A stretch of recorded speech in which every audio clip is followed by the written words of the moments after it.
Welcome, friends and fiends, to another episode of Cult and Classic Podcast. I'm your host, film critic, and comedian Nate Wyckoff, and I just want to remind you to like and subscribe, and go ahead and go to cultandclassicfilms.com to buy exclusive cult movies on high definition special editions with all sorts of things like milk caps, autograph movies, slipcovers, and you can actually subscribe to get them delivered monthly to your door at a discount by going to cultandclassicfilms.com. Thank you so much, and remember, unlike the background here, which is from Escape from New York, you do not want to escape this pod because we are bringing you awesome, awesome film content every week. Thanks and enjoy. Welcome to Cult and Classic. Welcome, friends and fiends of the pod, to another episode of Cult and Classic. With you, as always, is your host, Nate Wyckoff. I am a writer and comedian and film reviewer for horrornews.net. And I am excited for this lineup. These are two of my favorite movies. I'm not sure everybody's going to agree, but we will tackle them one by one. It is Baby Blues this week on Cult and Classic Podcast. With us today, we have a full lineup. We have Greg Johnson. How you doing, Greg? Oh, I'm good. If we're introducing who we are, I am absolutely nothing. So we got that going. He's literally living my spectral distancing joke from last week. That's right. And if anyone is interested, as always, join our Patreon at patreon.com/cultandclassicpodcast, where you can get videos of each episode, so you can see our lovely faces or Greg's ghostly spectral image. You can also get extra videos, and every month we'll send you an autographed custom Cult and Classic trading card and a zine of your choice. Very inexpensive, very awesome. Check it out. We also have Tad Mastroianni. How you doing, Tad? I cast magic missile. Oh, wrong episode. No magic missiles here. Jeff Tucker is with us. How are you doing, Jeff? What's up? My camera, it's shaky. I don't know if it was a director's choice or the fact that we're low budget, but it's annoying either way. Well, I can both say that the director is jittery and we are low budget. And our final, last but not least, guest is Amanda Longley. How you doing, Mandy? I am not pregnant today, so that is wonderful. Yay! But you have been pregnant, so I'm sure that these Baby Blues films really brought you back. Oh yeah. All the feels. All the feels. So for the two films today, we have, as I said, two of my favorites. We have 1974's Larry Cohen feature, It's Alive. And then we have the 2016 Shudder film, PREVENGE, written and directed by ALICE LOWE. We're going to start with It's Alive. This is a classic cult horror film. I mean, I think even people who've never seen the film, if the plot is described to them, which I will do shortly, you will probably be like, oh yeah, I think I've heard of that. There was a remake in the mid 2000s, or in the last 10 years or so. And it got okay reviews, but I'm going to say, for me, it's the original all the way. Larry Cohen had a really fantastic way of getting the 70s grit of like New York, but also the sort of Mad Men era life in his films with strong, almost over the top, hitting you in the head social satire without making a joke about it. This movie is about a husband and wife who have a 6-year-old son or 6th grade son, and they're having another baby and they're excited about it, except something is wrong. And it turns out the baby is essentially a mutant monster that kills the resident nurses and doctors during delivery, escapes, and then there's a baby hunt on by the LAPD to find and kill this monster. And the really interesting part about this is that the character of the father, who is played by excellent character actor, if I could always I never forget his name, John P. Ryan. He plays Frank Davies, and he's does an amazing job of having this sort of inner turmoil, because we get the fact that he's like, this isn't my baby, this isn't even human, to sort of having this fatherly fondness come out through the film, even though it is a murderous animal. I mean, it's not an animal, but it's a mutant of some kind. The other important thing to mention about this is that it's implied that it could be caused by a birth control, that the mother had been taken for 13 years, I think they said, and the mother's played by Shannon Farrell from Full Moon's Arcade, 1993, by Albert Pion, as well as other many, probably even more well-known films.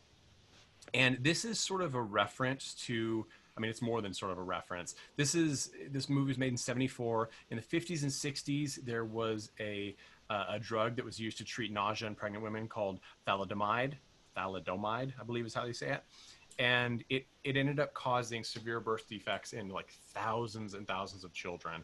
And later that was conflated with mongoloidism, which is no longer the proper term, and now it's Down syndrome. But there were other birth defects involved, and it was sort of a milestone case where drug testing became more in depth. And of course, we're seeing interesting commentary about testing of drugs with this new coronavirus vaccine, but we're not even going to touch into that. So Larry Cohen took this real life event of birth defects and he upped it to sort of this hyper satirical, violent monster birth level to make a point. Now, obviously this rubbed some people who thought that horror should stay out of the realm of reality definitely the wrong way. Personally, and maybe it's because we're several decades removed, I think it's pretty effective. We're going to get right into this. Greg, what did you know going in, and what was your take on this film as you were watching it? I mean, I knew nothing going in other than there was a baby somewhere, and you know, that showed up pretty quickly. You know, for a movie that's about a creature basically being born, it was really boring. I was not entertained. I did appreciate your point though on, I mean, the social commentary is interesting in this movie. I thought it was kind of fascinating that while it's hinted at what caused this strange creature to be born, I liked it better as we don't really know. It was kind of this horror film of a parent's worst nightmare. You do everything right, the doctor says everything's going good, and then the baby comes out and something's wrong with it. Something is seriously wrong with that baby. And obviously, a little more realistic would be, you know, health issues or something catastrophic like that. But, you know, I think the metaphor of it's this killer demon creature thing, you know, isn't lost. But that said, yeah, I was bored. I was really bored. Well, it definitely feels like an older film. Like, Yeah. It's pace, and even the music is more akin to, say, like a Perry Mason mystery than it is maybe a contemporary thriller. It definitely makes it feel the era, as well as all the smokers jackets and tweed. Tad, how did you feel going into this, and what was your take at the end? And you're on mute, my friend. There we go. As if I don't have a plan. So, I'm a father of 2 kids now. It does strike home when it comes to the fear of, is there going to be something wrong with the child, as in life-threatening or life-threatening to the mother. This movie threatened my attention span. Got to agree. Now, that's not to say that I didn't like this movie. I did actually like it. My issue was pacing. I think a lot of movies that we've reviewed have sort of a pacing issue. There were moments where I thought that the movie actually got fairly profound. And it's funny because your description of the movie sounds way more exciting than the movie actually is. It's like, it almost, when you just step back and look at the premise, it sounds like it's going to be a terrible B movie that's just going to be ridiculous. It sounds like a ridiculous trauma film. But this movie actually kind of reminded me of The Exorcist 3 in terms of its pacing, in terms of its character development. Frank's character is really struggling, and he's very good at kind of exhibiting that struggle throughout the entire film. The dude's a complete badass. He is prepared utterly to take responsibility for the fact that his child is murderous, killing people, and he basically just emotionally distances himself from it, and he's absolutely adamant that he's got to be the one that put it down. And I do love that slow turn throughout the movie emotionally, and the actor who plays Frank really does convey that old school tough guy mentality where they really bottle things up, but they break at some point. Like there's a lot of scenes where you sort of almost expect him to fly out the handle, and he doesn't at that time. He has control. Yeah. Like when so there's that scene, this is one of my favorite to jump on here, when well, let's listen to this clip really quick. This is after the mother has given birth, and she's, you know, clearly drugged and probably in sort of a daze. I don't know exactly what it feels like, but I can imagine it doesn't feel amazing, especially this pregnancy, which she said is painful and difficult. She's the only one left alive, or at least unharmed, when the infant is birthed and escapes. And then she's sedated, and the husband comes in, Frank, and is sort of, he's calmed her afterward. They've sort of had time to assess what's going on. The hospital, the doctor is there, who is not a sympathetic character.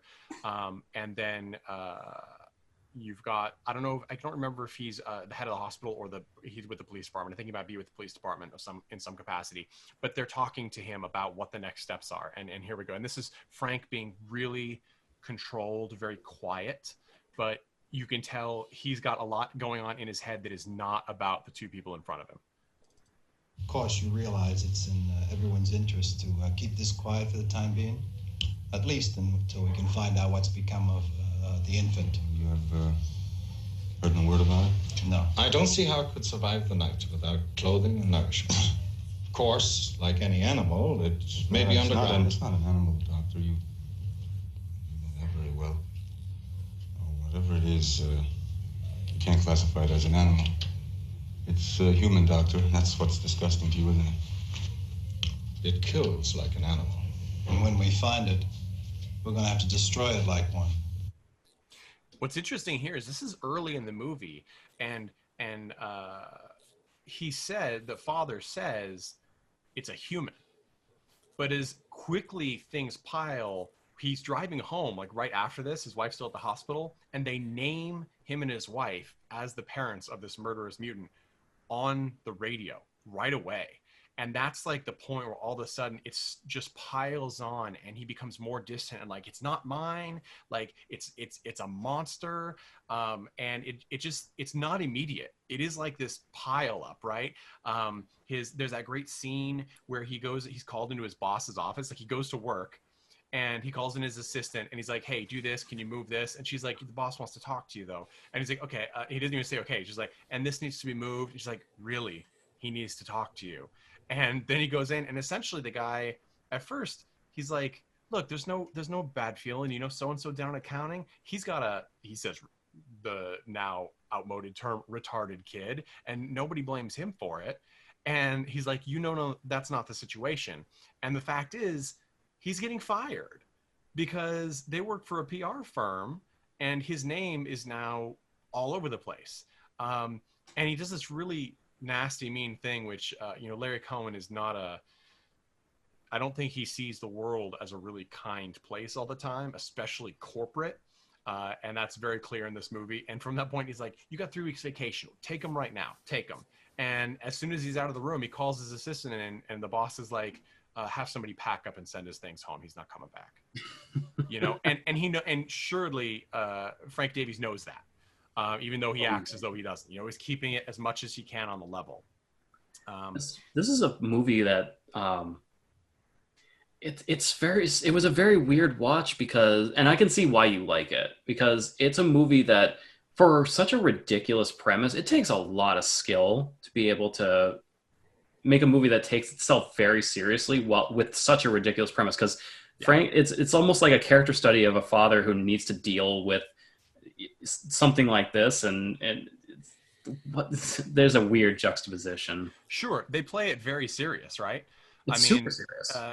Was it all just a metaphor? Well, and that's the thing, though. I think babies are little monsters. Adorable little monsters. So sweet. And it's sort of interesting that, like, I almost wonder if, like you said, Greg and Tad both, you mentioned the pacing. It was kind of a slog for you.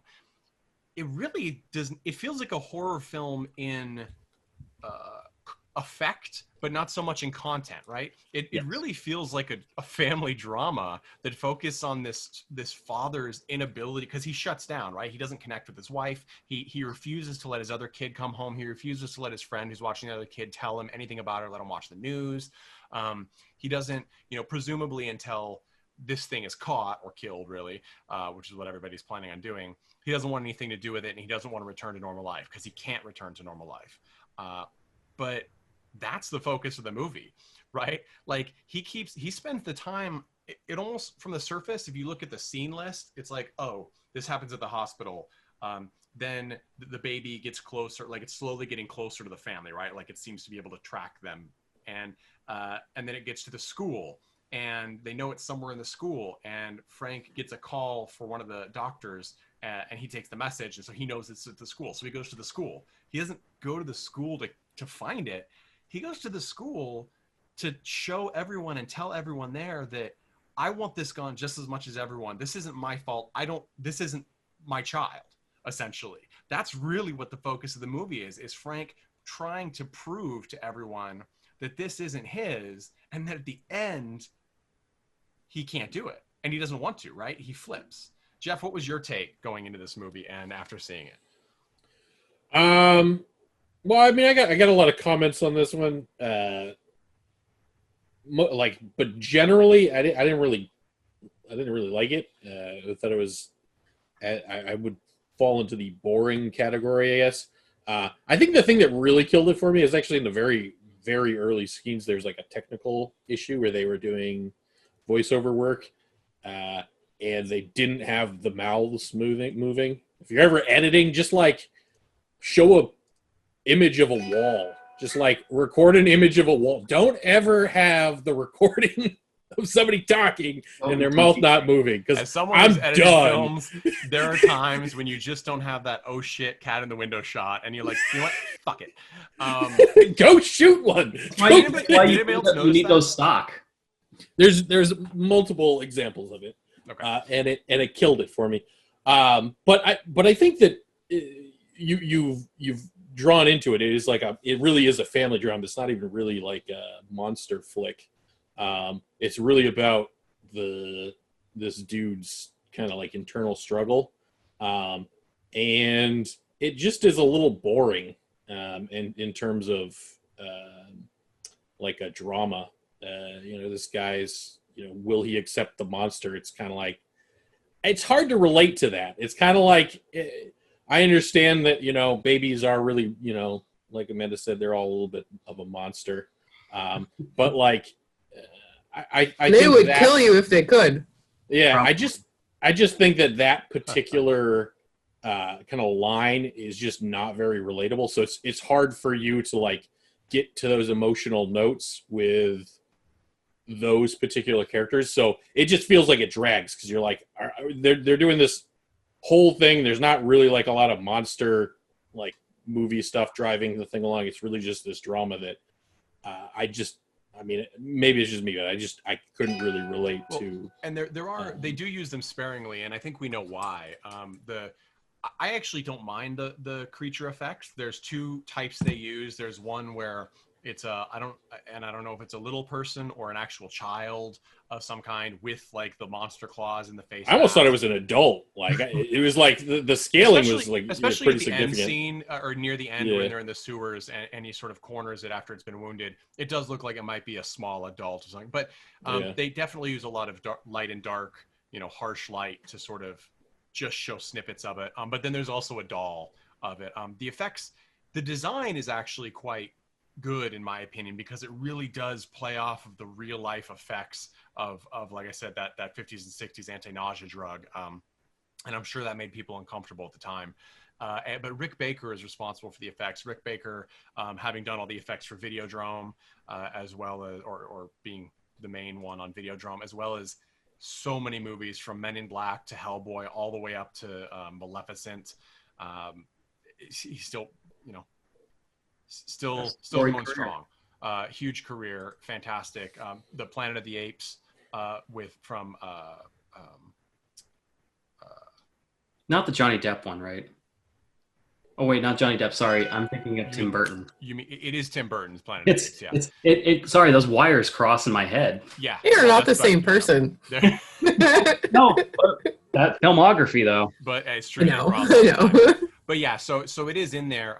But yeah, we mostly get the sort of Child's Play puppet master camera through the weeds as it moves, right? Because they don't have a huge budget for that. And I actually think this was shot alongside. I think maybe it was Hell Comes to Harlem. I could be incorrect on that, but another film by Larry Cohen was filmed at the same time. So there's, they clearly were dividing their energy. Although I think this is much more of a well-known film. And for anyone who's a cult film fan and horror fan and doesn't know Larry Cohen, really dive in, because he did The Stuff about the killer ice cream. He did Q, the Winged Serpent. He did his most famous film, which is God Told Me To, about a series of murderers who essentially feel they're told to kill by God. So he really likes this sort of to play with things that we in our actual real lives are concerned about, and things like additives to our food, things like random killings. I mean, who isn't afraid of a random killing in a realistic scenario, especially these days where, we live in the United States, everyone on this panel, and hey, everyone's got guns. I mean, there's most people have either guns or know someone who has guns and have access to guns. So I think that's really prevalent in this movie. And I wonder too if the pacing is we spend a lot of time with Frank in silence. He does a lot of pondering and walking, and it's very realistic for someone who's got internal strife going on, or is depressed, or is really anxious but has no outlet. This is definitely a 60s household style, right, where the husband does not talk to the wife about stuff like that. They do seem very loving, but especially when this occurs, he pulls into himself. We get that great scene later on where, because we don't really see the infant that much, as you said, Jeff, where the mom has actually been feeding and playing with the baby. The baby's come to the house, and it plays with toys. Like it's weird that they insinuate it has these child behaviors, almost pretty advanced for its age. Presumably, it's playing with toys that an infant would not usually touch, but at the same time, it's a feral monster. It does kill people, but we don't really get much of what the actual infant's operations are. And I'll say this right away, there are 2 sequels to this film, It's Alive 2 and It's Alive 3, Island of the Alive. If you enjoy this movie, check them out. They actually are a pretty fun time, and they all deal with this different aspects of satire. Mandy, finally getting to you, as the only mother on the panel, did that change your perception, or did it feel you'd have the same reaction? So I went into this I think Greg and Jeff said, not knowing anything. I knew there would be a baby somewhere in there, and I don't know. Like I said already, is it all a metaphor? I thought it was super weird. I guess as a mom, being they're only looking at this from the father's perspective. I guess this is just a character piece on the dude, and is he just really the 70s in the 70s, right? I'm actually wrote. So my only notes that I wrote down on this are, why aren't we talking to the mom? Thanks, 1970s. Sigh. And then also, that was a super weird movie. And that was all. I was just it's interesting because I almost wonder, and it's very possible that, of course, it just doesn't deal with the mom, because, like you said, we're in the 70s, and this is, a male-centric view. But I thought it was interesting, with that in mind, that we often cut to her, right? When there's other conversations going on, and there's an entire, it's almost like we're just intentionally not shown her entire story arc, right? It's it's there. For example, there's a scene in the middle. Yeah. There's little snippets of it, and I think that it would be actually a pretty fair an interesting depiction of her probably postpartum depression and feelings, mixed feelings of being a mother of someone who's doing things that maybe don't follow her moral code. And she have still her child. Postpartum depression, sort of a mania reaction, right? She's clearly aware enough that her baby is killed, and she's aware that her husband wants to kill it, or outwardly appears to want to kill it. He intellectually wants to kill it. And so we get that moment when, well, first there's a moment in the middle when I think the doctor, but someone from the university as well comes, and they want Frank to essentially sign the body over of the infant for study once it's killed. And they want to encourage the police to try and damage the body as little as possible. It's a very uncomfortable conversation, because even though we know it's a monster, I found myself, I mean, because we don't see it a lot, it's a baby, right? It's still a baby, and we hear it more often than we see it, right? And it has an unearthly quality, but it's also clearly a cry. And there's and I don't have children, but I have heard baby screams that do not sound like we hear them in the movies. They are really ungodly sometimes, and I'm like, is there a fox in the house? So that rang interesting to me. But he's signing this over because it's going to be a lot of money, but also it seems to be another way for him to remove himself further. Like, this is a science thing, and it's going to be gone. We don't even have to bury a body, right? He doesn't even hesitate. But while he's talking, the mom hears voices, and she comes downstairs in her nightgown, and her first reaction as she realizes what they're saying, because he says something really nasty about it, like, it's not even, it's not my kid, like, it's not my child, it's not even human, or something like that, it's an animal. Like, he's flip side on that. She starts to cry, like, instantly she starts to cry and starts to go back up the stairs, but then her reaction is to basically wipe her face and come down and ask everyone to stay for dinner, right? Like, it's this, and it's this like desperate chance to reach for normalcy. And while Frank Davies' character says things that indicate he wants to return to normalcy, he clearly is not able to do it. He can't fake it like she can. And hers is clearly faked, in my opinion. Like, she even says at one point, I'm trying, Frank, I'm really trying. And they just mow right over that. So it was interesting to me. It felt like a disturbingly realistic interpretation of life in this kind of marriage, where the fact that we don't see more of her side of the story is it speaks even more loudly potentially than if we actually heard it. I'm sure it doesn't, because if we actually heard it, there'd be a whole host of other things. But I thought that was an interesting touch, and something that I feel like a lot of other films wouldn't do at this era. I was glad that they like picked their story. They did not. I know other people said that it was very slow, and it was. And again, it was from a different time period where that was maybe a more common thing with the stories. But I was glad that they picked their story, because they weren't trying to overachieve in the scope of what they were showing us. And as you mentioned, there were like tiny little glimpses into other characters' arcs that were going on in the background. It's interesting because, as you say that, scope is something that I think a filmmaker who worked on the cheap, like Larry Cohen did, is a smart observation, because he asked, you have to do a lot with a little, right? And something he does is, the vast majority of scenes are, as you said, they're very focused. It's Frank. We see Frank for almost the entire film. The very few exceptions is a scene right before Frank enters the room, such as when the nurse sent by the doctor to care for the mom turns out she's trying to tape record information and sell it as a writer, but he shows up there very quickly. And the other scenes are when it's the baby, obviously just showing us it's alive and then it's killed again or something. And then there's one other scene, which is when we get the most heavy-handed commentary, which it's basically just blatant exposition, which is where someone in a pharmaceutical company is talking to the doctor, who says, like, basically tells him, hey, we've got a great position on the board. All you have to do is make sure that there's nothing left for them to study. The implication being is that we don't want anyone to know that it's our product that's causing this. And if you think about it, when we get to the end, there's this big moment where, right, the baby, quote unquote, it leaps from Frank's arms and kills the doctor before they shoot it. They basically shoot. Or Frank he could have threw been it at alive.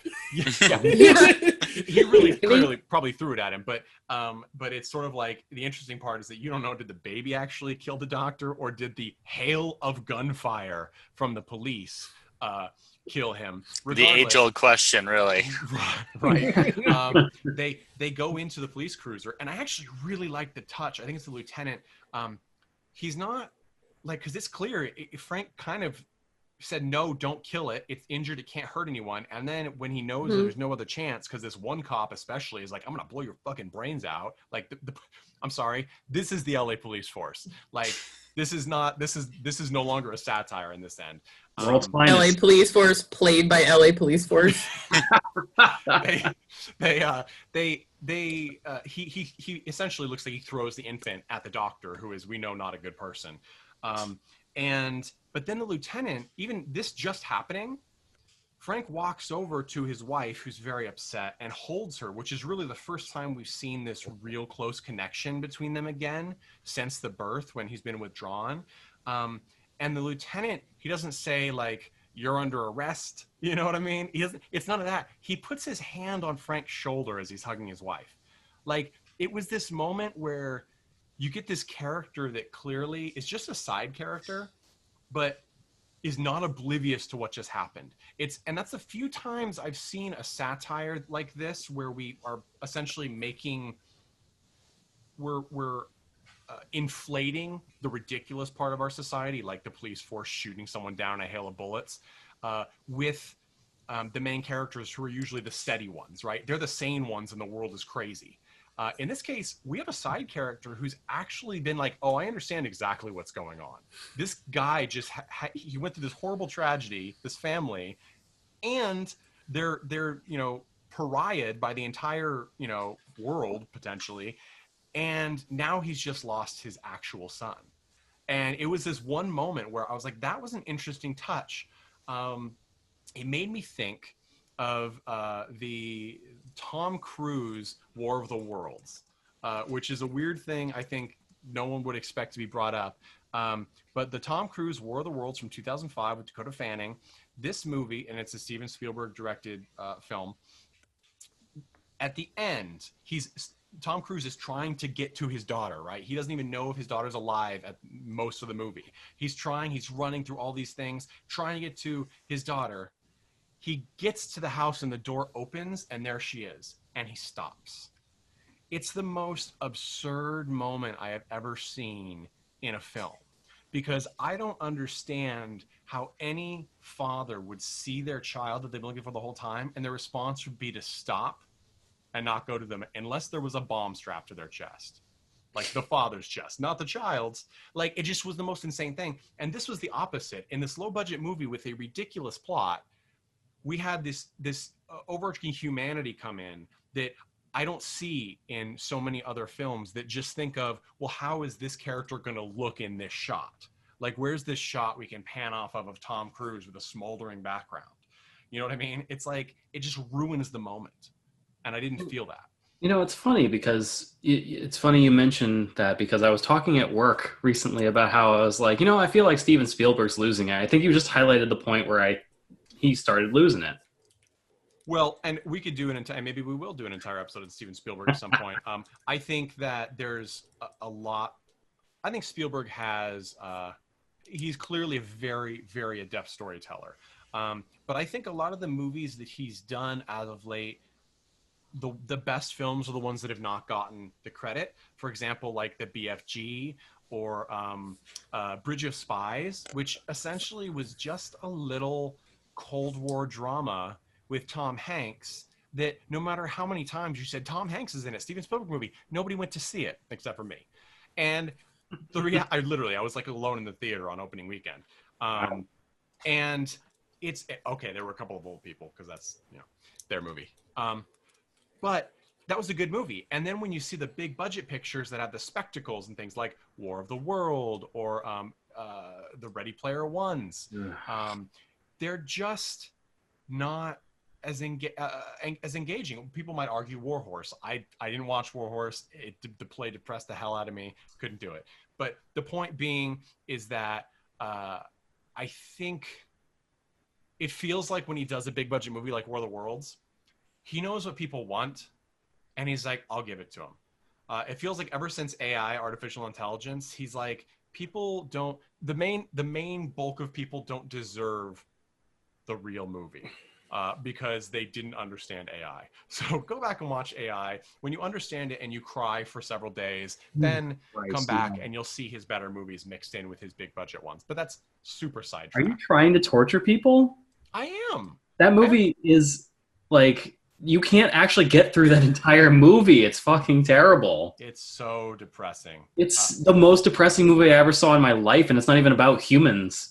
That's part of the point. We definitely need to do a Spielberg episode then, guys. We'll do a Spielberg Kubrick maybe. Okay, so back to the point here. The very tie-on end of this movie is that the officer puts, they get into the back of the cruiser. He gets in the front of the cruiser. There's already someone in the driver's seat.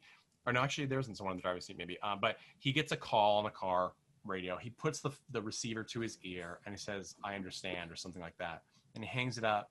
And he says, "There's been another birth," or something along those lines. And there's one born in Seattle. There's one born in Seattle. I think is what he said. Yeah, that's right. And it's the key that shows, oh, this is the cause of it's caused by humans, not these humans, right? Not the parents who are the sufferers, but something else, something like big corporations. And that then is touched on later in the series, but I do think that it's what's brought up at the end. It says, look at this suffering and frustration, and then, oh, by the way, here's who did it. And then it gives you the credits. And I think that the intent was not just to set up, like sequels and say like, oh my God, like a happening moment where like, is it going to happen again? Oh, it's happening on a bigger scale. That's not the point really. The point is to say, don't look at this as a single incident because you'll miss the point. And that's where that solidifies the satire element here, which I think if you're just looking for a gore flick, which is totally fine, you're probably not gonna do well with this movie because that's not what it is. There's very little of it actually. There's that weird blood mixing with milk scene, which is disturbing. When he kills like the milkman, which we don't have anymore. But yeah, so I think that's what I found interesting about the ending here. And here's the other thing that I found interesting. The police are cornering him as he comes out of the sewer with the wounded infant, and he's come out into the LA canals, which is dry, and they're driving like 1,000,000 miles an hour towards him with their lights flashing and blaring. Who the fuck are they warning?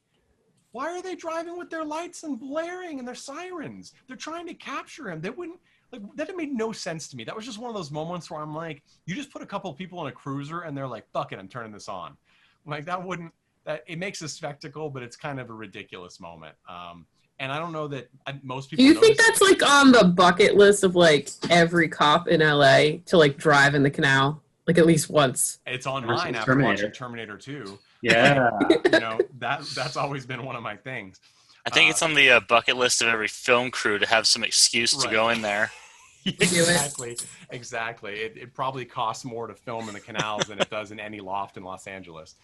So that was interesting. So we're going to move on here. I thought it was really interesting to see the mix, because this is it is a polarizing film. And I think if you check the aggregate scores, you don't have a lot of, it was okay. You have a lot of, I love this movie, and snore. So let's go to this. Jeff, who would you recommend this film to and why? Oh, God. That's always a good preface. Oh, Jesus. The thing is that I don't actually, with both of these movies that we're going to discuss, I don't know why people like these movies. So I'm going to punt on this one. Okay. So because these movies are not for me. Oh, really? Okay. Well, we'll get into that. Spoiler, yeah. Tad, who would you recommend this film to and why? So you're going to have a very different experience whether you've had children or if you have not. Mandy's nodding. Yes. So which camp should I pick? Honestly, I think you'll enjoy this movie more if you've had kids. surprisingly, just because this movie is far more psychological than horror. This movie is far more character driven than plot. Forget the plot. Fuck the murderous baby, because it actually really doesn't fucking matter. Get in there to get the psychological feel of a relationship that is under extreme stress.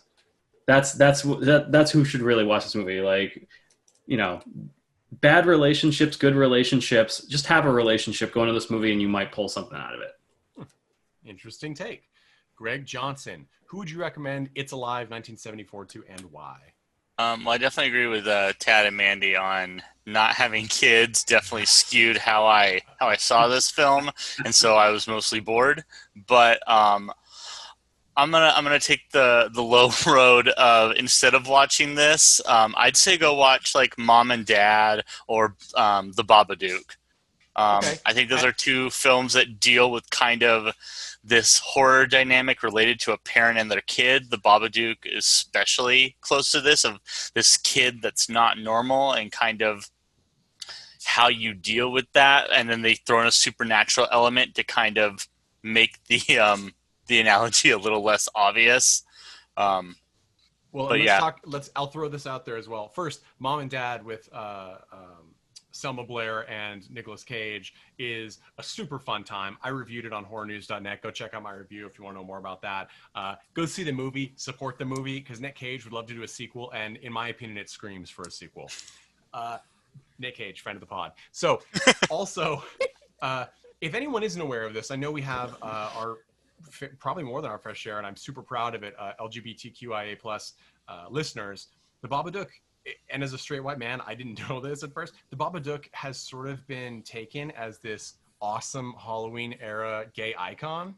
And there's all these fantastic memes, t-shirts, everything. It's like Babadook, Babashook. Like, you just Google it, you'll be super happy. It makes you happy. But that's a great recommendation. Mandy, who would you recommend It's Alive 1974 to, and why? Oh, I mean, honestly, I feel like this is one that's like worth skipping. I'm super glad that Greg had recommendations for people of what to see otherwise. It's a fantastic time capsule of the 1970s. People smoking in the hospital waiting room. In the hospital, like at the nurse's counter. Yeah, like even just like the discomfort and horror that I felt in the delivery room scene of the doctor using forceps, like talking to her about using and there's like, wow, like the language that was real. Is uncomfortable and medical, and is like, I mean, he's like, it's got a real big head, but she has big hips. You're like, Jesus, crimey, like, man. oh, like, oh my off, gosh, how visceral. Second, what terrible bedside manner. Yeah, like it was just. So I guess like, I don't know. I think I've mentioned this on other movies we reviewed. Like, just just for like the time capsule of like looking at something like from that time period, this felt very true to the 1970s. Kind of fun in that aspect. I actually really like the campiness of the monster and like the shaking bushes like outside the hospital when it first escapes, and like the short little scenes of its attacks at people like throughout the movie. I thought that was actually fun. I was kind of laughing through a lot of them, although I'm not sure that it was supposed to be funny. But yeah, very I don't know, just a weird one. And you'll definitely it's definitely, obviously it's weird. We're doing it on Colton Classic, but like it's a weird one. And I think, as Tad pointed out, like if you are a parent, like you might get more of the psychological aspects of it as well. Okay, so my recommendation, first off, if anyone has seen other Larry Cohen movies and liked them, watch It's Alive. I think it's trademark for him. The satire, along with the pretty solid directing, especially in low light scenes, which he has a lot of. There's not a lot of mistakes. In fact, I didn't really point out, I'm sure there are some that could have been improved given more time and budget, but I think that they all work fairly well. For me, even if you're not so much a fan of the idea or pacing of this movie, I think the acting from John P. Ryan as Frank Davies, the dad, and of Sharon Farrell as Lenore Davies, the mom, I think it's really fantastic, especially John Ryan. I mean, this to me is he's done other great work, but this was the role that gave him the most. I mean, he has to own every scene because most of it is looking and saying just one or two staccato words, often very quietly. It also scared my cats because the dialogue was fairly quiet, but the tension stings and the screams and the baby screeching was fairly loud. So every 20 minutes when the baby would have a few minutes, we would get this, all the cats like jerking their heads up. So that's fun. All right, that is it for It's Alive 1974. Next, we're going up to 2016's movie Prevenge. So, Prevenge from 2016, distributed by Shudder, the streaming channel and distribution service. It stars Alice Lowe, as I said, also written by Alice Lowe. Here's something really interesting about this. Alice Lowe... Directed by Alice Lowe. Did I say? It's directed and written by Alice Lowe. And stars. Huh? And stars. And oh yeah, he said all that. And she stars in it. Correct. She's amazing. She is amazing. I'm in awe. I'm in absolute awe. Well, it makes it even more in awe. This is those of you who like sort of British action, weird comedies that come through to the U.S. may recognize her. She played Tina in Hot Fuzz with Simon Pegg. This movie, so it's about a pregnant woman, Ruth, who has lost her husband in an accident. There's a little bit of minor spoilers here. It does not ruin the film, but if you think that this might be up your alley, just stop now and go watch it and listen to us. I'm going to say that right now. So she's lost her husband. She's on her own. She's pregnant. And she hears the voice of her unborn child who is encouraging her to kill specific people. And these specific people, spoiler alert, are the ones who were with her husband when they had their accident, and he essentially had to be cut loose from a climbing rope to save the rest of them. And then he died, smashing his head on some rocks on a bluff somewhere. So it is a bleak comedy. It is definitely, in my opinion, has some strong laughs in there, but it's very British. The coolest part to me about this is that Alice... she not only wrote, starred, and directed in this, but she got the idea when she was trying to get roles, and as a pregnant woman, no one would cast her. So she was like, screw it, wrote the script in about 3 days, and the whole thing was filmed in 11 days. It was like 7 days or 8 days of principal filming and a few days of pickup shots. That is shockingly efficient because this film does not look particularly... That was some fucking nesting right there. Oh, that is hilarious, and I'm sure true. So I don't even. So this film, when I first saw this film, I actually saw it I reviewed it for horrornews.net, and I was kind of blown away because I really didn't know what to expect. Because much like It's Alive, the plot sounds ridiculous. It sounded funny, and it's called Prevenge, which is hilarious. Can I just say how much I love this title? Right? It's like not everything. It's like, but it's like revenge with more P because she's pregnant, but also like pregnant revenge, but also like pre-revenge because it's like the baby, and then like also like be like was it 10 Things I Hate About You? Can you just venge? Apparently you can. Venge is a real word. It's in the Scrabble dictionary. It actually just means revenge. But I was just like, wow, she's brilliant. I'm glad that we finally came up with a movie that made one of us burst out. It is so. I don't know. We've got some differing opinions. Pregnancy joke. So this is this film has one of my all-time favorite scenes between two people ever, and it is the first time we see Alice's character Ruth with her city nurse. I'm not exactly sure what happens in the UK, but she seems to have to check in with this nurse. It sort of sounds like a social services aspect to it, where they have to go in and be checked up throughout their pregnancy. And this is the nurse. She is, or the midwife rather, played by Jo Hartley, who is very good in her role as well. She's been in a lot of British TV shows. In My Skin, Sick of It. Bliss in 2018. But let's just listen to this clip from this. This is the wet nurse talking to Ruth. This is not going to hurt one little bit. They said that last time. Did they? It did hurt, and I had a massive bruise. It was like here to about there. Oh, poor you. That's not very good, is it? Probably not in the control of their apparatus like Nurse Jennifer. Lovely. So, I managed to track down your records. You're not very easy to track down. I felt a little bit like Sherlock. You was like the disappearing woman. Lady Lucan, I think we'll call you from now on. Yeah, can you just call me Ruth? Yes, of course. So, did you know that if you hear a really high-pitched sound later on in pregnancy, you can just start spurting milk from your boobs? Like 2 rockets. It's like boom, boom, pow. It's quite magical. Why are you telling me that?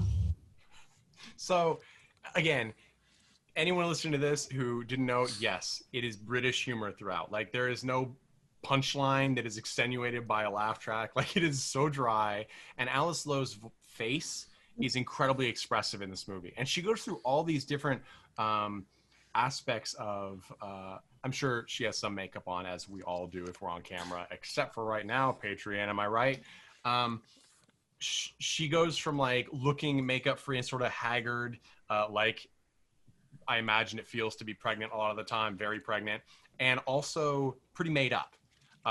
And also in extremely creepy horror makeup at a Halloween party. So she really uses this opportunity, this film, to show this pretty awesome range.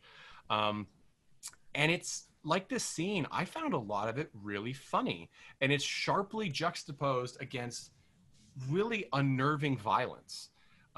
Because it actually opens with her having this creepy scene with a like exotic reptile seller who she then kills. Like there's weird innuendos in there, like is you want to see my big fat snake? It looks slimy, but it's actually very smooth. And of course he's talking about like a little coral snake or something. But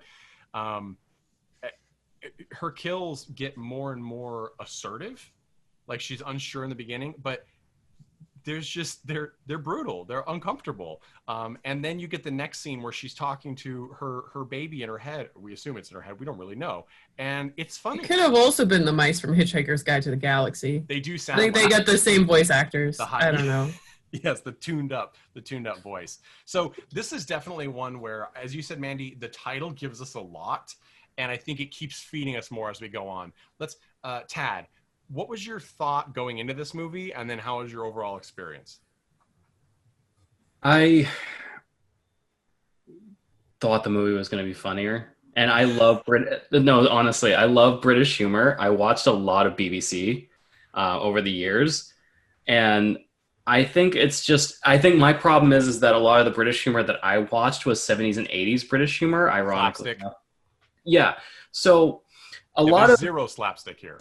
Yeah, a lot of British humor nowadays is much more cynical, which is very funny because a lot of it's a weird dichotomy because the post-World War II America was very much, I mean, It's Alive kind of shows that. It's very much everyone trying to put their best face forward or trying to bury their feelings after like one of the most tragic periods in history.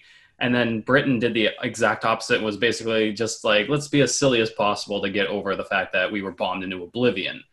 And then it's almost like America and Britain flipped. Like now Britain is extremely cynical, even in their humor, and America is like wacky. It's true. It's sort of the rebirth of the 80s comedy is what we're experiencing, and they're experiencing our 80s grit and our 70s and 80s grit and uncomfortable bleakness on like a whole new scale, like a Morrissey scale, like a Joy Division scale, right? It's like everyone forgot that Japan dealt with it way better. Japan just went, let's take all the crazy shit about the 80s and let's just keep going with it. They just keep rolling with it, and it's great. Everyone else keeps trying to reinvent it, and it's like, no, this isn't gonna work. So I'm not a huge fan of slapstick, but I am a fan of this really cynical character because her character does, and I'm sure people like Mandy who've gone through pregnancy themselves probably have an entirely different level of vibe and understanding with this or not. But my thing is that everyone. Oh my god, how she took like 0 shits from anybody. 0. She has no filter. Like, unless it's just her, threw she has it no filter. back in people's faces. Like, just like, are you And really she saying that looks to me? everyone in the eye for minutes on end. Like, there's a scene which is the most uncomfortable death, I think, because here's the thing that I think some people probably have a hard time with this movie. So she's killing these people who were the ones that survived and cut her husband loose, right? Or not even her husband, her boyfriend, her baby mama loose. Now, and he died.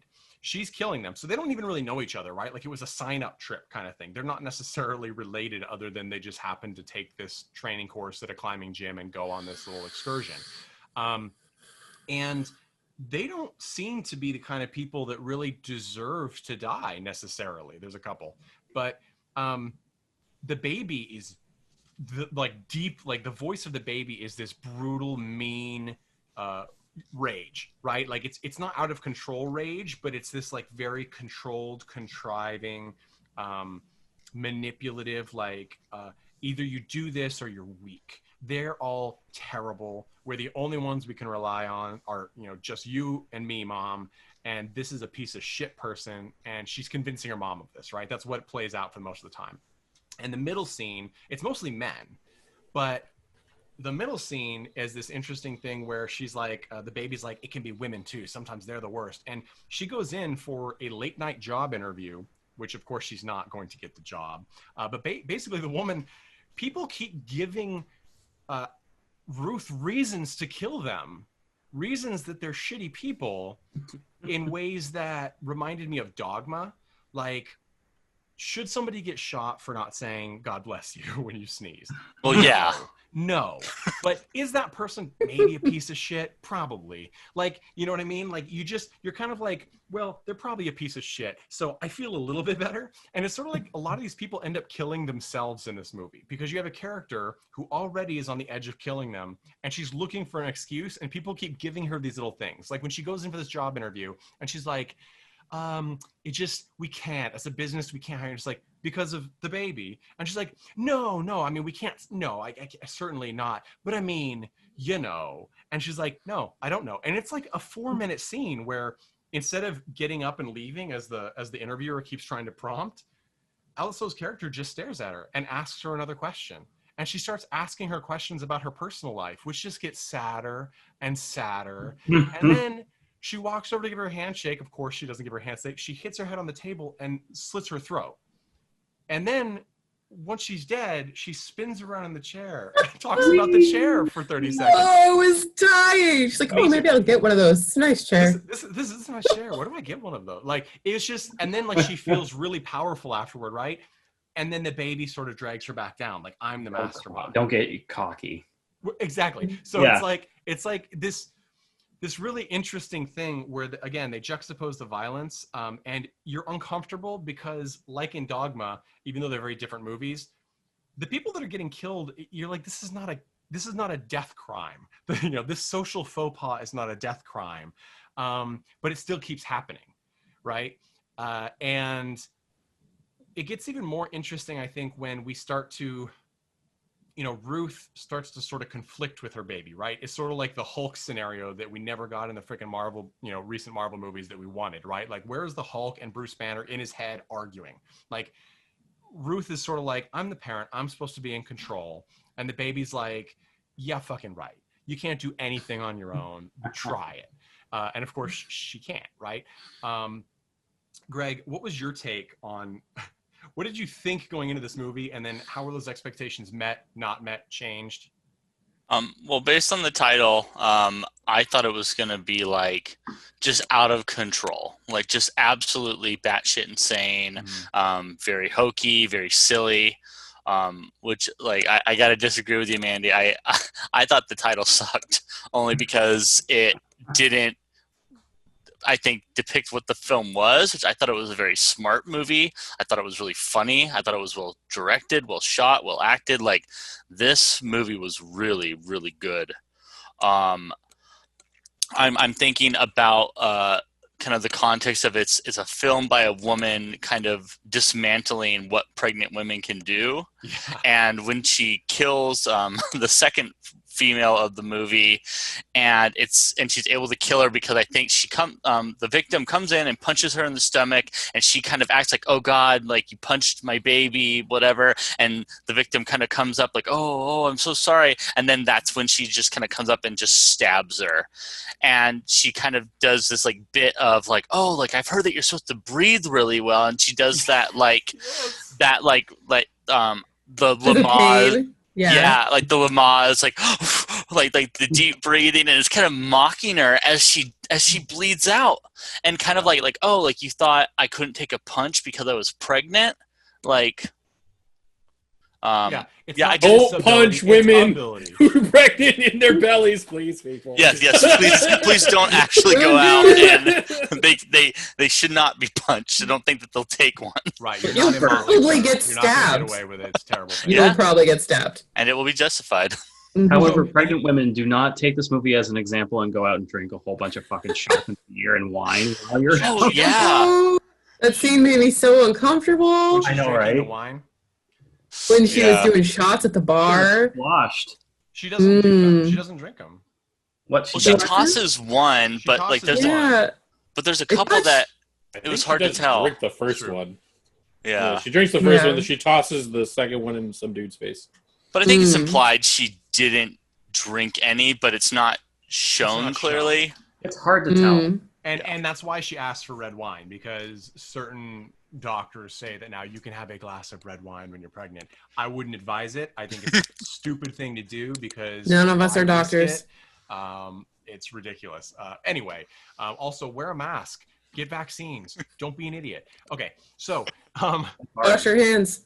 Wash your hands. Yeah, wash your hands. Touch your asshole. Wash your hands. Oh, But definitely touch the asshole. So don't touch wash your asshole. hands. I was gonna also add in, as soon as the baby started talking, I really thought I was gonna bow out of this film. Like, just that kind of that sing-songy high like kid's voice. I was like, oh, like this is gonna be a train wreck. But you know what? The writing was so good that I didn't care, and after a while, and they were consistent with the voice, right? Yeah. So eventually, I bought into it. Let's listen. This is a clip so listeners can hear what we're talking about with the voice. She's killed. She's connected with a man who is the roommate of the person that she's meaning to kill, and then ends up killing her target and the nice roommate because he witnessed it, and she's feeling bad about it in her hotel room. And I love how she's very pregnant at this point in the movie in general, and she spends a lot of time doing the pregnant lady waddle and laying down on beds in between these acts of, she's never, to me, outrageously active, but yeah, she does all the things that everyone has to do, and then kill some people. Like, it's sort of a strength, and yet, pregnancy. It's not disability, it's ability, but it is different. Okay, off topic. Here's this from PREVENGE. This is her talking to her unborn child. It was completely unnecessary to kill that man. He was really nice. He was a sop. A hipster sop. Shh. Sacrifices I've had to make. What sacrifices? Children these days are really spoiled. Like, Mummy, I want a PlayStation. Mummy, I want you to kill that man. I don't want a new... I know you don't want a new daddy, but there was no possibility of that, so stop going on about it. I love, the only, like, truly unguarded, but also, like, back and forth conversation she has where she gives something of herself in a conversation is with her child, right? Because even with the midwife, she's prodding and needling and dragging information out of people with her, frankly, aggression and standoffish, behavior. But when she's talking to the baby, it's the flip, right? The baby is needling her, and she tries to get back, but she doesn't. We can talk about, well, let's jump to Jeff. You didn't like this movie, Jeff. What were your thoughts going in and then coming out? Well, first of all, I hate the title. Like, I really hate the title. First of all, prevenge indicates you apply your vengeance before you're, like, offended or whatever. Like pre-crime. Like pre-crime. Mhm. Naming this prevenge makes me angry based on what the movie is, because it's false advertising. I'm just gonna give this. This is coming from the man who in Dungeons and Dragons when we were Nope. in high school. Oh, We're no. done. We're moving on. Titled I- his wizard. Wait, no. You don't get to attack Something me the personally. urinator. You cannot attack me personally because you don't like my opinion, sir. That is this a some kind of poor personal- tactic. So let me carry on with my opinion. So I don't like the title. I'm surprised Greg said it was well shot. I thought it was very poorly shot, which makes sense if it was done in like a short time period. There was a couple scenes where it was hard to watch for me. The camera was just a little too shaky for the scene that it was in. I think that even just a fixed camera could have been like really good. It definitely had like that British style of like weird like framing, like close shots of people's faces. Uncomfortably close. Yeah, it's like not the entire face. It's like you get like 3/4 of the face in the frame or something. Like this space. Yeah. So, and I think that they like to have a free cam so they can do that stuff. I don't know why. To be fair, most of the cam was on a tripod, but there were some shaky cams. It's Alive has a lot more shaky cam. For sure. Because they're doing the baby, plus whenever they show something about the baby, they have a handheld.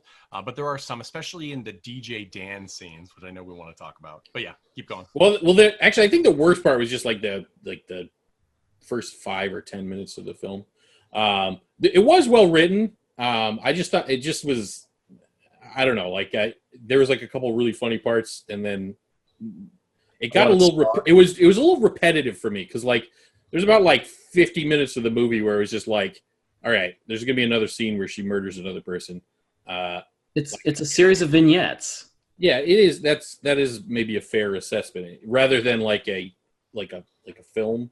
I think that there could have been, I don't know, they could have like broken up. It was basically like one-on-one with a person that she's about to murder, and then like just this little teeny like scene where she's like in a hotel room or something.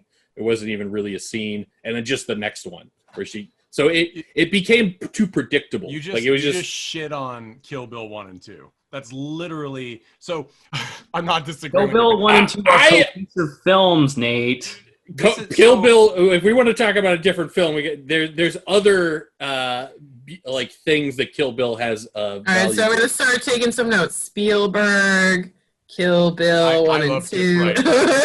I love Kill Bill, but not for Kill Bill 1 and 2. What I'll say is that it's interesting you say that because it really is the revenge template, right? So a revenge movie always has the crime and then the person getting revenge on each individual person. Kill Bill follows it very intentionally. Tarantino looks at these movies. Every single movie in the 70s with death in the title, like Death Promise, follows that. There's the crime. Again with the 70s, but every sexual assault, rape, revenge film does this. I'll Spit on Your Grave. Don't Do That to My Sister. The Gary Busey movie we did a while back, Eye of the Tiger, kind of follows that, but it's more of an action trope because they're big action set pieces instead of the one-on-ones. So I do think that that's interesting that you bring it up because it is very much in that Bruce Lee-ish revenge film template, right? We're set up in the beginning that something awful happened. Fairly quickly in, about 15 minutes in, we understand, we don't know the details of how he died, but we understand that she's targeting these people for something in particular, and it's clearly not, well, like, I don't like them. They're somehow tied, and then we learn it's revenge. So it is interesting that happens. I did like personally the camera work and everything. I thought it was fine. Especially liked how Alice Lowe chose certain things to return to, but not necessarily when I expected them. Like in the opening scene, there's a lot of really hyper close up, micro, macro. I forget which is which, but micro level videography on like the large centipedes people keep for pets, the lizards, really crisp photography, and that comes back a few times. We haven't mentioned yet the running theme of the Furies. Early in the movie, we see Ruth's character after she sort of had a rough time of it killing someone and discussing with her baby what's going on. She watches this old 30s film, Crime Without Passion, from 1934, which has this awesome visual setup. It's Claude Rains was in that movie, who more famous for playing the original Invisible Man.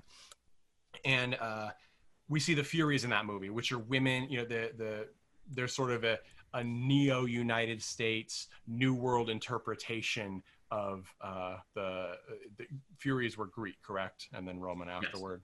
Yes. So they're sort of a force of nature. And that phrase comes up, right, when the midwife is talking about your baby. Your baby is a force of nature. This is going to change your life. And it's interesting because the midwife occasionally changes from saying the baby's in control, you have no control over yourself, and then also changes to saying you have to make the right decisions. It's your call to do what's right for the baby. And when she does that, we see a direct flip between how Alice approaches the next situation, but the baby always wins. And this is, again, a bigger spoiler, but we find out at the end that, and we don't really know the details, but she has her baby and she can't hear her baby anymore. And she has this like moment where she's talking to the midwife. She's like, I was wrong. It was all me. It was always all me.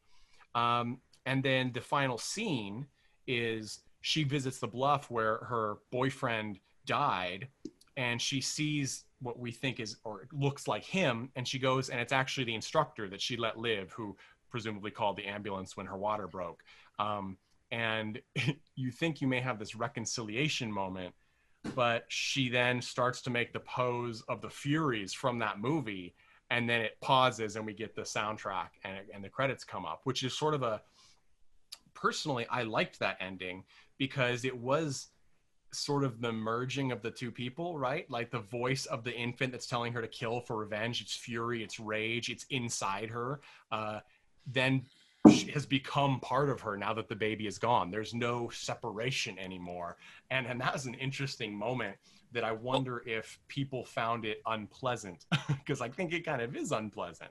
Well, I thought it made a lot of sense because you have that earlier scene where she's talking with the baby, or she's like listening to music or something, and she's walking down the street and she starts doing this like fury pose, like kind of hands up in the air, mouth open, like she's screaming, and the inner voice of the baby is like, oh, don't do that in public, like be a little more subtle or whatever. Yeah. And then she's like, oh, okay. And then, you know, to have the movie end where she's like, oh, the baby wasn't talking to me, that was my own inner voice, I want to be the fury. And so she goes to the cliff, and I like to imagine that the next scene is her running and jumping and tackling this guy off the cliff, and both of them falling into the rocks. Like, that's how I pictured it too. I actually pictured her just pushing him and like screaming at the top of the bluff. I think that she's got a pretty strong survival instinct.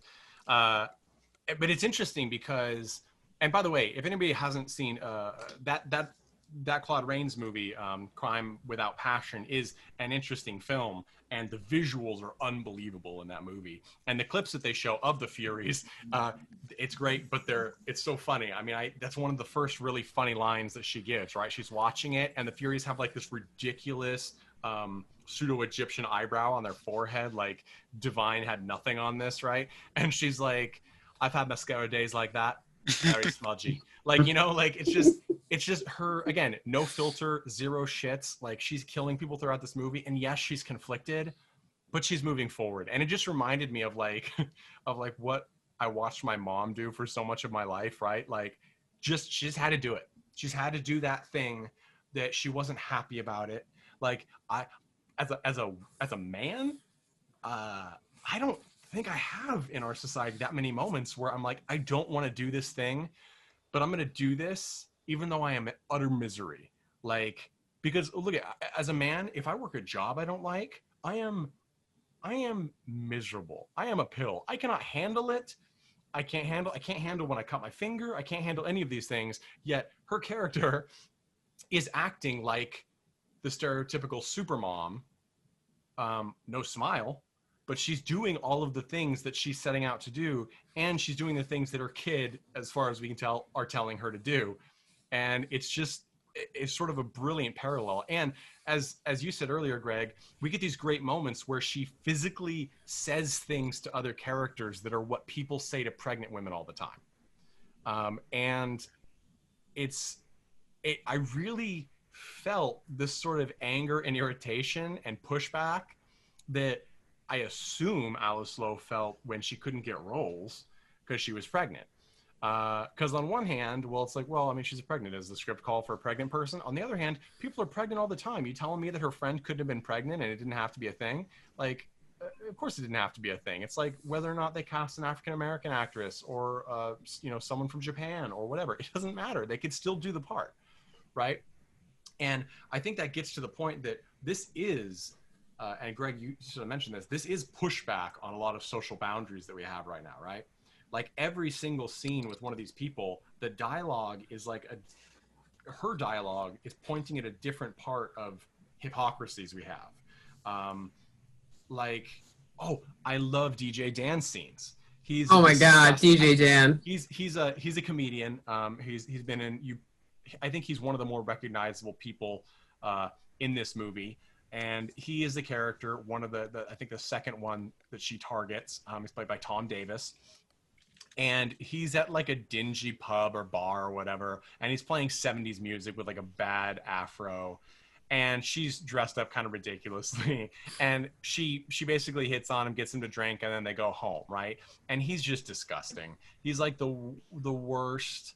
You're like, should he be in prison? I mean, he hasn't shown anything that should be in prison, but I don't know. I know this guy, right? Like I've seen this guy. I know this guy. I probably even know his name and I don't want to.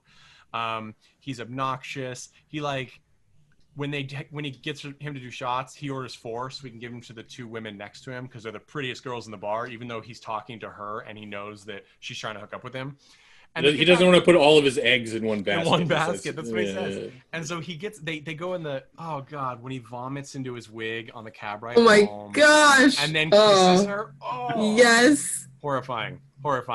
But so then they get to his place, right? And he actually has this point, right? Like she starts asking him these serious questions and is clearly very confrontational. And he's like, you're a weird lady. Like, what is this about? And you kind of do get it because he's an idiot and he's a douchebag and he's a jerk, but she is being confrontational. And it's kind of like, he's like, hey, you know what you signed up for? Look at me, listen to me. You've been with me for several hours. We know where this is going, right? He thinks. And then, we had a social construct, like a contract, right, when we were in the bar. Him, yeah. Yeah. She asks him, do you think people need like love, sex, food? He's like, yeah, food, we starve. She's like, what about love? Does anybody love you? And he's like, yeah, my mom loves me.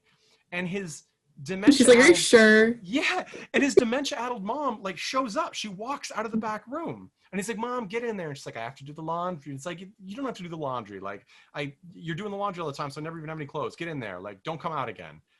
And Alice Lowe then kills him, right, by cutting off, I assume, one of his testicles, or half his penis. It's hard to tell, but it's gruesome. He drops the remnant on the floor, and then he bleeds out on the floor. At which point, his mom comes out again and says, you're going to need some bleach. And Alice Lowe's character walks her carefully back, gives her real name when she gave him a lie, gives her her real name, puts her to bed, asks if she wants any hot cocoa. She's like, oh, you're lovely. Like, she's like, I have to do the laundry. She's like, I'll do it. And then she actually does it. Yeah, when she did the laundry. And does the laundry before she leaves. And it's like, and you get this great line from the mom, who clearly doesn't know 100% what's going on at all. She's calling her different names. Obviously, her son's dead on the floor. But he's like, you're too good for her. She's like, I know. Like, it was a magic moment. The fact that she does puts the laundry in before leaving, you're just like, this. Yeah, but the whole time she was also carrying the knife. that she killed him with. Like, literally, if I had been pregnant, I would have gone into labor. I was laughing so hard through the whole like DJ Dan scenes. I could not handle it. And it struck me at that moment that this is one of those scenes, and I'm not even sure I've been able to process 100% why no man would ever have written this scene. None. I cannot, because I don't think it's in our social experience to think of that perspective, right? Like the fact, I'd like to think that I could have written this scene, but I couldn't. I wouldn't, because it's like Ruth's character sympathizes on a whole different level with this mom's character. That she's doing something as a symbol for no one, because the mom will not remember or not understand, most likely. Or they'll show up and be like, what happened? And she's like, Cynthia did the laundry. Like, it's you know what I mean? It's so irrelevant. We need more bleach. But she's making a point, right? Like, she's making a point to no one. And it's at that moment when it started to click, and I think subconsciously it's when it starts to click for a lot of viewers, when you realize that, oh, this is about so much more than just her revenge for her dead boyfriend, because we find out from the instructor who she sees at the end in the final scene that her and her boyfriend had a rocky relationship at the time, and he was thinking about breaking up with her, and he didn't even know she was pregnant, because that's the day he died is when she found out. So she breaks down crying, and she goes into labor at that point, we assume, when he tells her that. But it all of a sudden a whole new thing opens up. She's angry at everyone. And it really is like me and my baby alone against the world. And it changes that perspective, and it makes that fury transformation and the desire to become that strong person or creature, force of nature, so much more potent.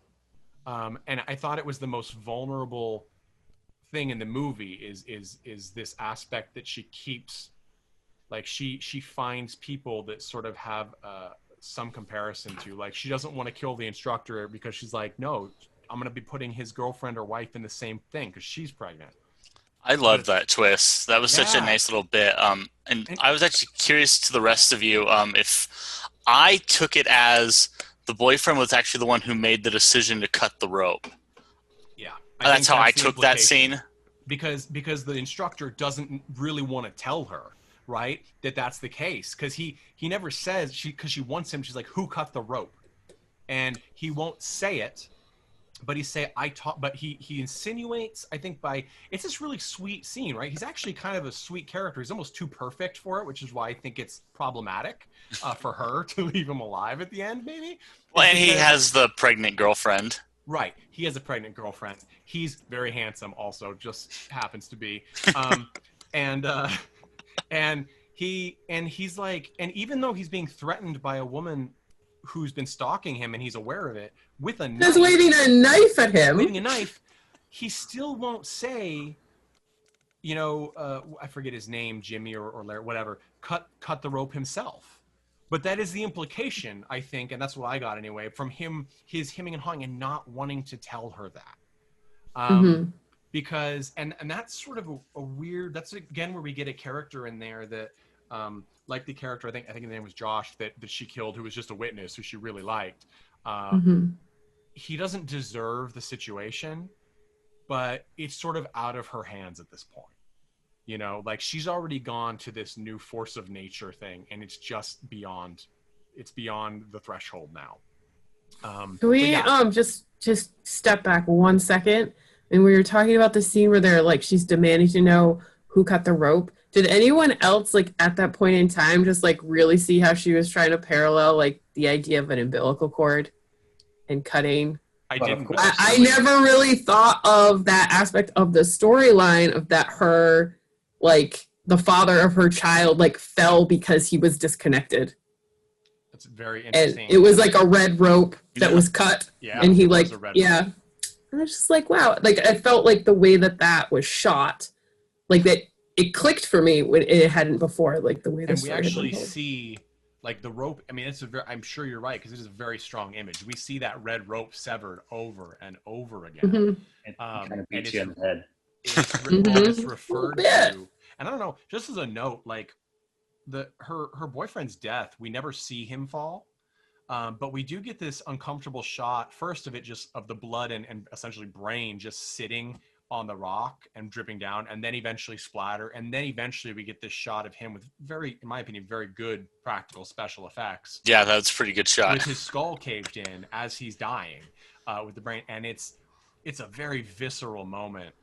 Which Mandy, with that point you made, I'm wondering if that shot of him kind of dying on the rock was supposed to kind of represent like birth, like kind of this messy, grotesque thing, which, you know, I have no personal experience, that I've heard that a baby coming out, like it's not, oh, here's your little miracle of life, and it springs and there's a little halo around it and the clouds come in. And so I think that's what, I think that's like a lot of people expect that.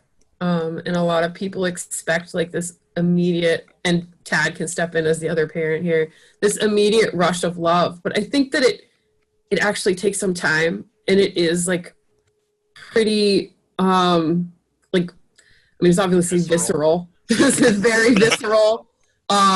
It's messy. Like I don't know what Tad's partner's birth experiences was, but I actually had to have a C-section because of so like similar to, not exactly the same as in this movie, but like in modern medicine, like they only let you go so far before they say like this is in the best interest of everybody, and it's very abrupt. It like it almost, I don't say it feels like an accident, but it almost feels like things are being like ripped from you, the way that her birth experience is portrayed in the movie. I can imagine that being a thing, especially for people who are having that happen for the first time, because in both experiences, they've both been C-sections and they've both been medically necessary. The first one was the little bastard wouldn't turn around and actually like put his head down. The second time was, lack of dilation, and it was, at some point you got to make a decision. And honestly, the second time around, it's, let's just have a baby now because we're tired of waiting around because it's been over 24 hours. And then you have that moment, and I, at the risk of exposing what having witnessing a C-section is like, basically, it's that scene from Alien. That's exactly what my dad said. I Not was born from with a the C-section. yes. He's like, it was just Alien. His head comes out and it's just like, Yeah. Blood, and there's the viscera everywhere, but at the same time, it's a magical moment. Mm-hmm. I recommend it. Yeah. So I think we also see, like, she gives birth via C-section, and we get we see I assume a real baby. It is her baby. Okay. She gave birth during filming, and that's her. Okay, I was wondering that. Yeah. And it's there is a little suspension of disbelief, because when she's doing the scene like where she's just given birth and she walks out of the hospital and has like her moments, she's still pregnant at that point. That was obviously filmed before the actual birth. But I mean, her transition between like when the fury is in control and she's so sure of herself, and her moments by herself where she's really just sad, right? Like she's sort of just, she misses that power. It just adds all the more to the belief or the believability of the end. Why would she give that up? Why would she give up the only thing that she really feels is a release for her? And I think that that's an interesting bit. We're coming to the end here, but I wanted to, again, give a shout out to everyone in this film. I think that they did a phenomenal job. Just to throw my coins in the slot, I love the title Prevenge. I will say with Greg, I understand what you're saying in that it could be it very much also puts in, like, I think it's very accurate for this film, but it also puts someone in the mind of like a nude nuns with big guns. You know what I mean? Like, it's a title that you think is going to advertise one thing, but it's a very different thing. When we interviewed Donald Farmer a while back, he said titles are very important because you want them to know exactly what they're getting into. And that's why his titles are things like Hooker with a Hacksaw or Chainsaw Hookers. He's like, look, you're going to get this when you see You're going to get hookers. You're going to get hookers. Although I will say Hooker with a Hacksaw kind of didn't have a hooker. It's a toss up. Go watch it. I will say though, to Alice Lowe's credit, I mean this movie poster of her with one hand cradling her pregnant belly and the other hand knife behind her and just PREVENGE, like absolute marketing brilliance. It doesn't pitch the movie correctly, but it gets butts in seats. Yeah. Yeah. And I'll say this: aggregate scores for this movie are one of those cases where, in my opinion, because usually they're subjective, I don't mind. I think it's very unfair. She doesn't have a bad score, but for example, IMDb's aggregate is like 5.9 out of 10. You read the reviews, and it just shows the amount of the strong current of, frankly, anti-woman that is in our country right now. I mean, I think the most, like the number one review on there right now, or at least at the time when I read it in preparation for this, was something like, it's unrealistic that a pregnant woman could do all these things. I don't understand. Until, yes, some women are put on bed rest, what do people think pregnant women do? Like, do they not have to, would a single pregnant mom not have to go to the grocery store? Like, none of this is she doesn't do any backflips. Right? Like, I thought this was very believable. And by the way, she's actually pregnant while she's doing this movie. So anything you see her doing on screen, she would physically be capable of that. It's not exactly difficult to slit someone's throat while pregnant. Exactly. It was very realistically filmed. And it drives home that, you know, that fact that we are not yet at the utopia state that we hope to one day be as a society. You know, it's if you're ever curious, obviously, if you're listening to this podcast, you probably consume various levels of film critique or product critique. Be aware of these biases, because they start to crop up, and they really can change the course of a film's destiny. For example, as a mainstream example, Birds of Prey, The Emancipation of Harley Quinn, great film, right up there with Deadpool for R-rated comic book action romps. It's ripped apart on a lot of the aggregate scores, even though critically it's been acclaimed. Why does that happen? You look at the details, you start to find this anti-woman sentiment that's running through, this anger and aggression that's coming out. And this film is sort of, it's both victim of it and knowingly victim of it, and is in its content a rebuttal to that, which makes it a sort of, not just a satire, but sort of a meta fiction satire.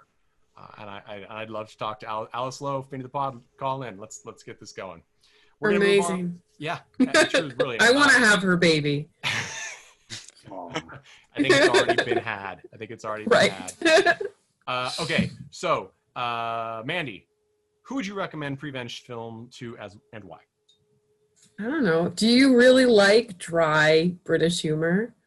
Like really dark humor? Like, you're gonna love this. Like, probably from about 15 minutes in.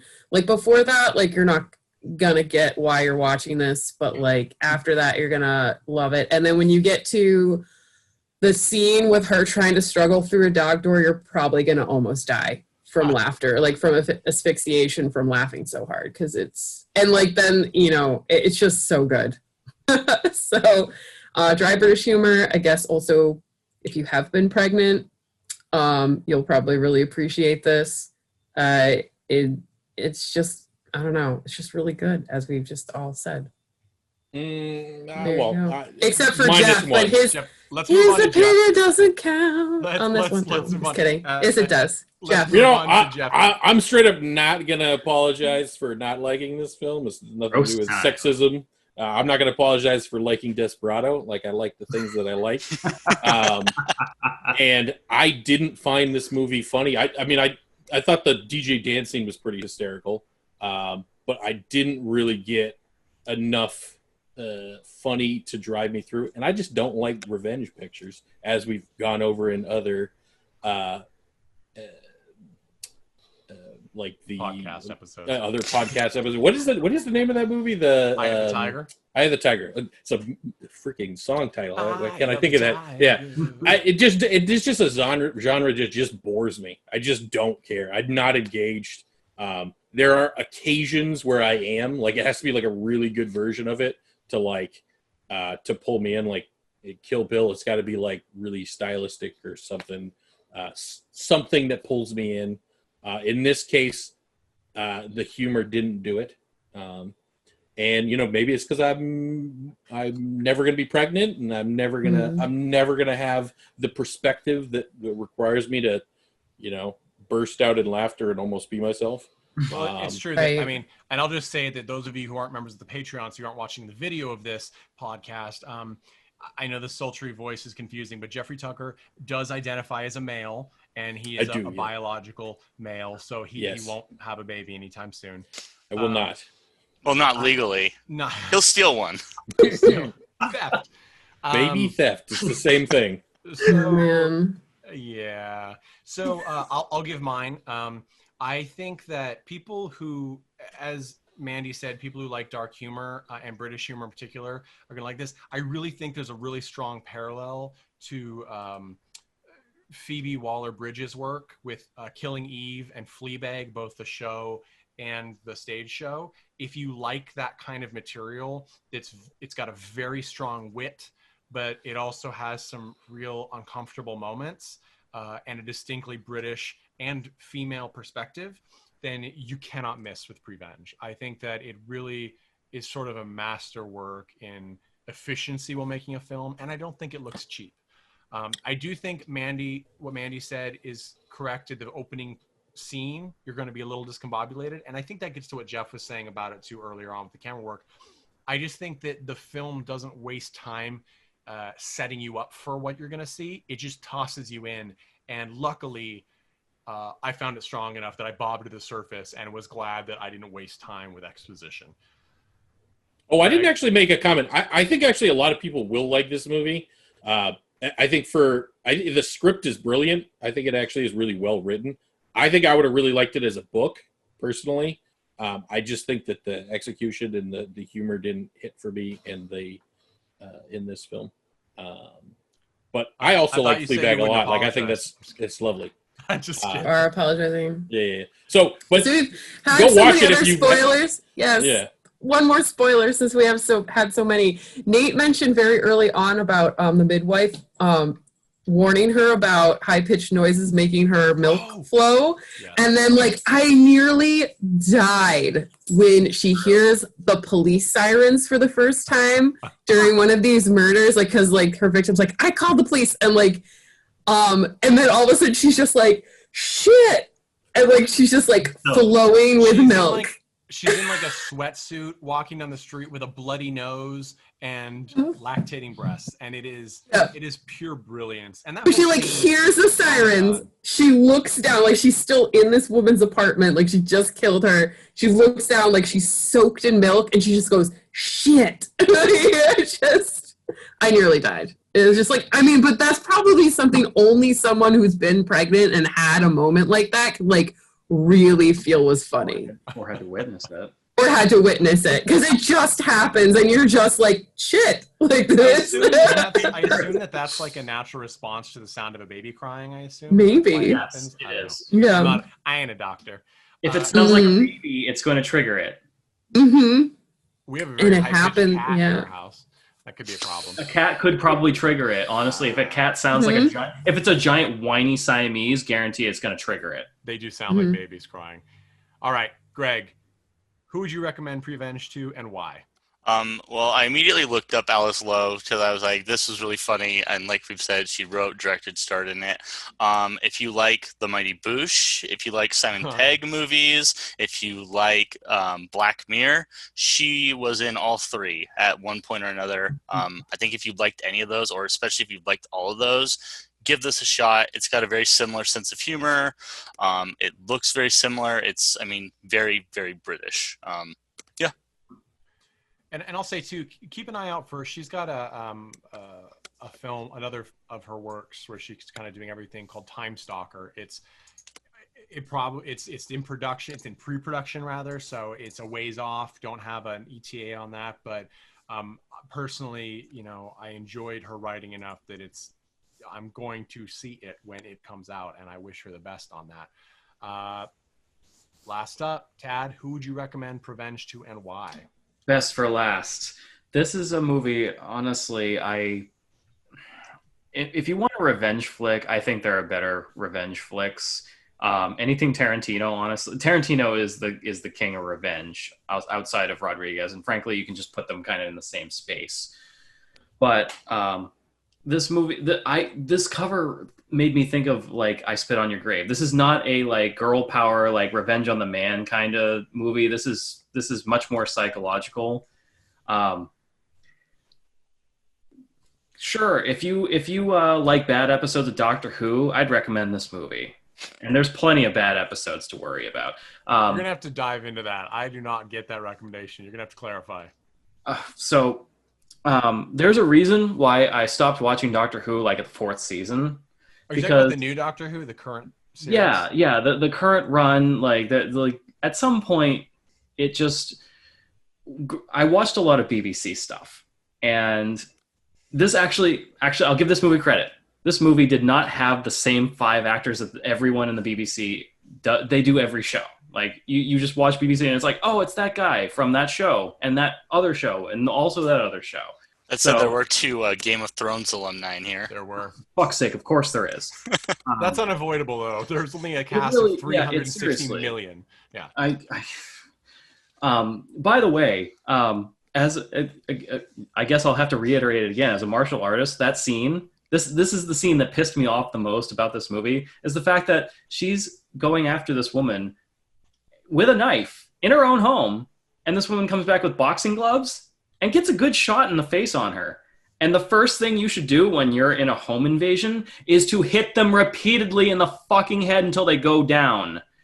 And the fact of the matter is that she's standing there and like, she gets a couple good shots, and then it's like, this woman is literally trying to kill you. She's got a knife. She's going to kill you. And she is like, wow, you are. Well, we didn't. This is the second advocate for punching pregnant women. I don't know if this is the podcast. Listen, if a pregnant woman is trying to stab you to death, you punch the shit out of her. I'm sorry. I mean, I guess the members of Motley Crue are listening because they're the only ones I know. So we're gonna go. So I'm just gonna say this: that scene, I did think it was interesting what you're saying. It's a very funny scene. There's a lot of talking, but I took it as that character who is punching. She's sort of, Alice Lowe's character is sort of mocking her for just being someone who does a lot of training and sports things, but really doesn't have any has no fucking practical knowledge or ability. No, nothing. And it totally makes sense, right? Because if you're going to hit someone, why would you put the gloves on? That's to not hurt them while you're hitting them. So you actually wouldn't do that unless they're heavily weighted, and you're not going to get heavily weighted practice gloves like that. I mean, 1-2 pounds, it's not what you would do. So I think that was an interesting touch. I get what but they were it was super funny when she comes around the corner and the girl's got boxing gloves on. I mean, come on. I get it. It's just infuriating at the same time. I do love also, just to throw this last bit in there because we got to wrap it up, when she's stabbed and she dies and the dog, her little mop dog, comes to her and his tail goes down. But then in the next scene, like 2 seconds later, the dog is already licking at her blood, totally happy. I don't know what they used, Cairo syrup, whatever, but that dog was in heaven. And I'm like, yep, that's just realistic. You can mourn and have a great meal. It is, I mean, that's essentially every modern faith.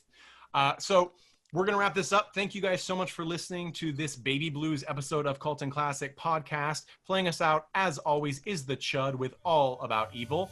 I highly, highly, highly recommend you support these pictures and all films that sound interesting to you on Cult and Classic Podcast. We love films and we want them to stay alive, especially in these troubling times. Please become a patron for as little as $1, $5, or $10 a month at patreon.com/Cult and Classic Podcast. If you've never heard of that before, it is patreon.com/cultandclassic.com. And we love you very much. Hey everyone, thanks for listening to Cult and Classic Podcast. This podcast is important to me, but what's more important are the rights, privileges, and freedom from violence of everyone in this country and in this world. And that means supporting Black Lives Matter. If you'd like to make a donation, please go ahead and visit cultandclassicpodcast.com, where we have a list of places you can donate and help out. And please stay safe.